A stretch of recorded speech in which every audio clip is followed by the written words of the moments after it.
RK news కి స్వాగతం. భారత రాజ్యాంగ నిర్మాత భారత రత్న డాక్టర్ బిఆర్ అంబేద్కర్ పై అనుచిత వ్యాఖ్యలు చేసిన కేంద్ర హోంశాఖ మంత్రి అమిత్ షాను మంత్రి పదవి నుంచి బర్తరఫ్ చేయాలని ఎస్సీ ఎస్టీ న్యాయవాదులు డిమాండ్ చేశారు. గురువారం రాజమహేంద్రవరం గోకవరం బస్టాండ్ వద్ద గల అంబేద్కర్ విగ్రహం వద్ద హోంశాఖ మంత్రి అమిత్ షా చేసిన అనుచిత వ్యాఖ్యలకు నిరసన తెలిపారు. సీనియర్ న్యాయవాదులు మర్రి బాబ్జీ, పారమట గణేశ్వరరావు ఆధ్వర్యంలో నిరసన వ్యక్తం చేశారు.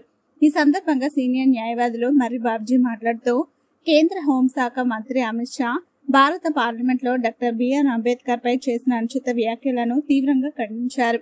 పార్లమెంట్ సాక్షిగా హోంమంత్రి అమిత్ షా అంబేద్కర్ కు క్షమాపణ చెప్పాలని డిమాండ్ చేశారు. నూతన పార్లమెంట్ భవనం ఎదుట అంబేద్కర్ విగ్రహాన్ని ఏర్పాటు చేస్తానని హామీ ఇవ్వాలని కోరారు. డాక్టర్ బిఆర్ అంబేద్కర్ పట్ల అనుచిత వ్యాఖ్యలు చేసినందుకు భారతదేశ ప్రజలకు క్షమాపణ చెప్పాలని డిమాండ్ చేశారు. సీనియర్ న్యాయవాది పాడమట గణేశ్వరరావు మాట్లాడుతూ ప్రధాని నరేంద్ర మోడీ హోంమంత్రి అమిత్ షాను బర్తరఫ్ చేయాలని కోరారు. ఆయనపై ఎస్సీ ఎస్టీ కేసు పెట్టాలని డిమాండ్ చేశారు. ఈ కార్యక్రమంలో న్యాయవాదులు దాసరి అమ్మలు, శ్రీవాస్తవ్, అజయ్, పిట్ట చంద్రశేఖర్ రెడ్డి, చేతన్, దాసరి గోపి, గాంధీ తదితరులు పాల్గొన్నారు. పార్లమెంట్ లో డాక్టర్ బిఆర్ అంబేద్కర్ ని అవమానపరిచే విధంగా మాట్లాడటం జరిగింది. ఆయన ఈ దేశంలో ప్రతి ప్రజలు స్వేచ్ఛ కోసం, సమానత్వం కోసం, సౌభ్రతత్వం కోసం ఆయన జ్ఞానాన్ని, విజ్ఞానాన్ని దారబోసి హక్కులు తీసుకురావడం జరిగింది. ఆయన అవమానపరచడం అంటే రాజ్యాంగాన్ని అవమానపరిచినట్టు.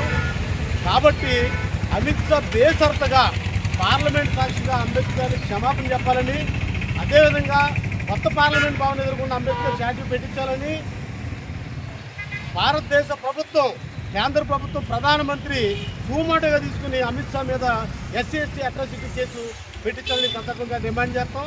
లేని పక్షంలో ఈ దేశంలో ఉన్న ప్రజలందరూ, దళితులు, గిరిజనులు, ప్రజా సంఘవాదులు, అదేవిధంగా మైనార్టీలు కలిపి దేశవ్యాప్తంగా ఉద్యమం చేసి అమిత్ షాని బర్తరఫ్ చేసే వరకు మేము ఊరుకోమని సందర్భంగా తెలియజేస్తూ ఇమ్మీడియట్గా పార్లమెంట్ సాక్షిగా అమిత్ షా భారత రాజ్యాంగ నిర్మాత డాక్టర్ బిఆర్ అంబేద్కర్కి క్షమాపణ చెప్పాలని,